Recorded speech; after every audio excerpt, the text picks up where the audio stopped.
Desi Nurhalimah dari kelas A3 Manajemen. Di sini saya akan membahas tentang pentingnya mengenal Allah dalam kehidupan muslim. Makrifatullah adalah bahasa Arab yang terdiri dari dua kata, yaitu makrifat dan Allah. Makrifat berarti mengetahui, mengenal Allah. Yang diajarkan kepada manusia adalah mengenal melalui hasil penciptanya, bukan melalui zat Allah. Karena akal kita memiliki keterbatasan untuk memahami seluruh ilmu yang ada di dunia ini, apalagi zat Allah. Jadi makrifatullah merupakan ilmu tertinggi yang harus dipahami oleh manusia. Hakikat ilmunya adalah memberikan keyakinan kepada orang yang mendalaminya.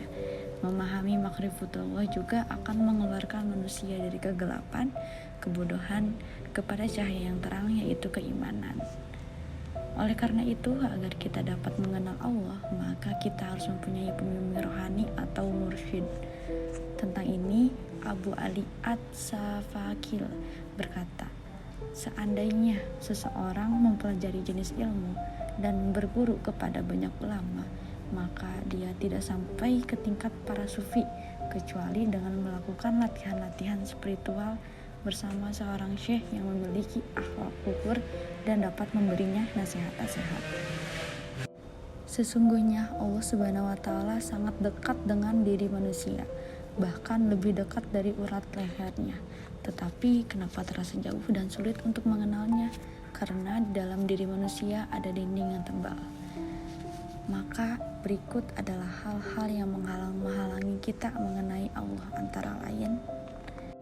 Hal itu digolongkan menjadi dua bagian.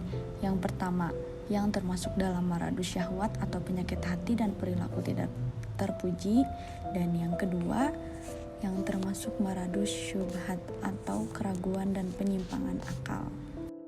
Yang termasuk penyakit hati dan perilaku tidak terpuji yaitu ada 5. Yang pertama, al-fisku atau fasik. Mereka orang yang senantiasa melanggar perintah dan larangan Allah, termasuk fasik. Yang kedua, al-kibru atau kesombongan. Yang ketiga, az-zulmu atau kezaliman. Yang keempat, al-kizbu atau kedustaan. Dan yang terakhir, katsaratul ma'asi atau yang banyak berbuat maksiat. Sedangkan yang termasuk maradus syubhat atau keraguan dan penyimpangan akal adalah ada 4. Yang pertama ada al-jahlu atau kebodohan. Yang kedua al-irtia atau keraguan-raguan. Yang ketiga al-inhiraf atau penyimpangan.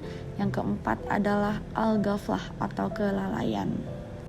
Nah, dari penyakit-penyakit intelektual bermula dari ketidaktahuan atau kebodohan. Karena itu, penyembuhannya adalah dengan menghilangkan virusnya, yaitu kebodohan. Kalau penyakit-penyakit hati diberantas dengan jihad atau memerangi hawa nafsu, penyakit-penyakit intelektual diperangi dengan ilmu, membaca, belajar, dan mengaji. Semoga kita dapat memerangi nafsu kita dan tidak bosan untuk belajar dan belajar lagi, membaca dan membaca lagi. Dengan itu iman kita akan menjadi kuat dan kokoh. Selanjutnya saya akan membahas tentang bukti keberadaan Allah. Jadi adanya Allah Subhanahu wa Ta'ala adalah suatu yang bersifat aksiomatik atau sesuatu yang kebenarannya telah diakui. Namun di sini akan kemukakan dalil-dalil yang menyatakan wujud atau adanya Allah Subhanahu wa Ta'ala untuk memberikan pengertian secara rasional. Di antara dalilnya adalah yang pertama, dalil fitrah. Dalil fitrah adalah manusia yang diciptakan dengan fitrah bertuhan, sehingga kadangkala disadari atau tidak naluri berketuhanannya itu akan bangkit. Yang kedua, dalil inderawi. Bukti inderawi tentang wujud Allah Subhanahu wa Ta'ala dapat dijelaskan melalui fenomena. Yang ketiga adalah dalil nakli. Dalil nakli adalah dalil pembuktian akan keberadaan dengan merujuk petunjuk kitab suci. Yang terakhir adalah bukti rasional. Jadi bukti dan petunjuk yang menunjukkan keberadaan Allah adalah petunjuk rasional. Hal ini dapat dibuktikan dengan teori sebab akibat. Teori itu mengatakan bahwa segala apapun yang terjadi pasti ada penyebabnya. Logika mengatakan di sana ada penyebab pertama dan utama yang mulai sebab akibat. Ia adalah sesuatu yang keberadaannya bukan disebabkan oleh sesuatu yang lain. Zat yang seperti itulah Tuhan dalam akidah Islam. Dan dialah Allah yang Maha Esa, yang berdiri sendiri, tidak bergantung kepada apapun dan siapapun, tidak beranak dan tidak diperanakan. Keyakinan bahwa Tuhan bersifat demikian dikukuhkan oleh kitab suci. Dari materi yang telah saya sampaikan, saya menyimpulkan bahwa mengenal Allah dengan baik memerlukan amal soleh dan hati yang bersih. Dengan mengingat Allah, kita bisa meraih kasih sayang, keridhaan, keberkahan, serta kemuliaan dalam hidup. Mengenal Allah dengan benar menumbuhkan rasa malu, cinta, dan takut kepadanya, yang menunjukkan kedalaman cinta dan pengabdian kita.